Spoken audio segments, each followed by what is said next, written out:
तो स्वागत है आपका फिर से चाबी टीचिंग में। दोस्तों आज हम करेंगे क्लास 9 के maths chapter number 5 introduction to Euclid geometry में एक्सरसाइज 5.1 का क्वेश्चन नंबर 1 जो है which of the following statements are true and which are false. कौन से स्टेटमेंट गलत हैं और सही हैं। Give reason for your answer, अपने आंसर का रीजन दो। तो दोस्तों इसमें पहला पार्ट है only one line can pass through a single point. कोई सिंगल पॉइंट है, मान ली ये है, इसमें कह रहा है सिर्फ एक ही लाइन पास होती है सिंगल पॉइंट से।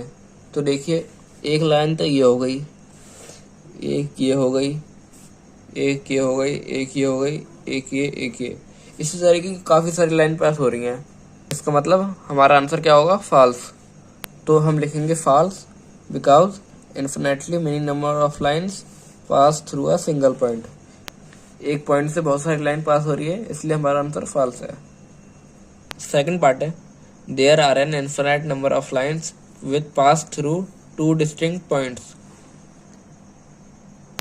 इसमें हमसे कहा है यहाँ पे एक infinite number of lines pass हो रही हैं दो डिस्टिंक्ट पॉइंट से, यानी कि दो पॉइंट्स ले लिए। इसमें कहा है infinite number of lines pass हो रही हैं। तो दोस्तों एक लाइन तो ये हो गई और दूसरी क्या होगी, दूसरी दोस्तों ये तो हो नहीं सकती, ये और ये क्यों नहीं हो सकती, ये एक ही लाइन में नहीं आ रही हैं, ये अलग अलग जा रही हैं। देखिए आप कहीं से भी लाइए, यहाँ से लाएं, इधर से उधर से, ये देखिए टेढ़ी मुड़ी जाएंगी ये। तो दोस्तों यहाँ पे सिर्फ एक ही लाइन आई है जो एकदम सीधी जा रही है ए से बी तक, और बाकी जो है वो आगे पीछे करके जा रही है टेढ़ी मुड़ी होके। तो ये सब नहीं माना जाएगा, जो हमारी लाइन होगी ये होगी। तो दोस्तों इसमें हम लिखेंगे false because only a unique line which pass through two distinct points.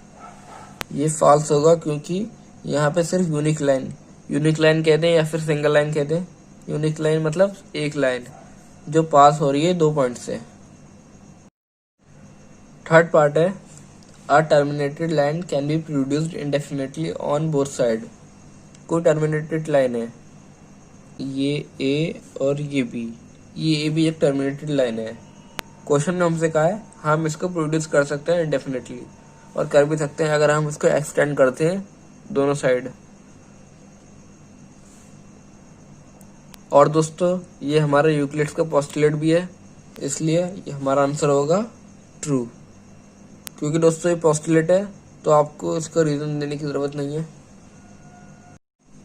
Fourth part है if two circles are equal. अगर दो सर्कल इक्वल है then their radii are equal, तो फिर इनका रेडियाई यानी कि रेडियस भी इक्वल होंगे। तो दोस्तों पहले तो आप ये देखिए सर्कल कब बराबर होंगे, सर्कल जब बराबर होंगे जब इनका एरिया इक्वल होगा। तो मान लिए और सर्कल का एरिया क्या होता है, पाई आर स्क्वायर। तो इसका हो गया पाई आर स्क्वायर और इसका भी हो गया पाई आर स्क्वायर। और क्वेश्चन में हमें क्या कहा है then their radii are equal, तो इनकी रेडियस इक्वल आते हैं।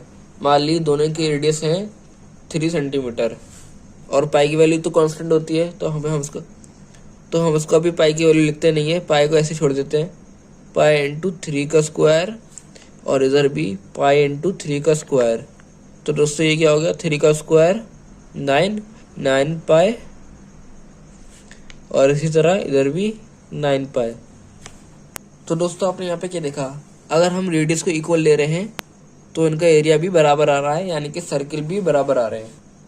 तो हम क्या लिखेंगे true because area depend on radio of circle. Area जो है रेडिया पे डिपेंड करता है सर्कल के। दोस्तों आप रेडियाई और रेडियस में कंफ्यूज मत हुआ। रेडियाई आप कहते हैं बहुत सारे रेडियस को, और जब एक रेडियस होता है तो हम खाली रेडियस कहते हैं। दोस्तों एरिया डिपेंड करता है रेडिया पे, और वो कैसे, क्योंकि पाई की वैल्यू तो सेम रहती है और सिर्फ बचा क्या, फिर रेडियस बचा। तो इस हिसाब से ये एरिया डिपेंड करता है रेडियस पे। फिफ्थ पार्ट है in the figure if A B is equal to P Q and P Q is equal to X Y then A B is equal to X Y. कहा है A B जो है P Q के equal है और P Q जो है x Y के इक्वल है। फिर हमसे कहा है ए बी जो है एक्स वाई की इक्वल है, तो पहली बात तो ये ट्रू होगा, और ट्रू इसलिए होगा by the axiom that if two things are equal to the same thing then they are equal to each other. अगर ये दो चीज़ें हैं, ये इक्वल हैं सेम चीज़ के, दोनों इसके इक्वल है पी क्यू के, ए बी भी पी क्यू के इक्वल है और एक्स वाई भी पी क्यू के इक्वल है, तो फिर क्या होगा, ये दोनों भी आपस में इक्वल होंगे।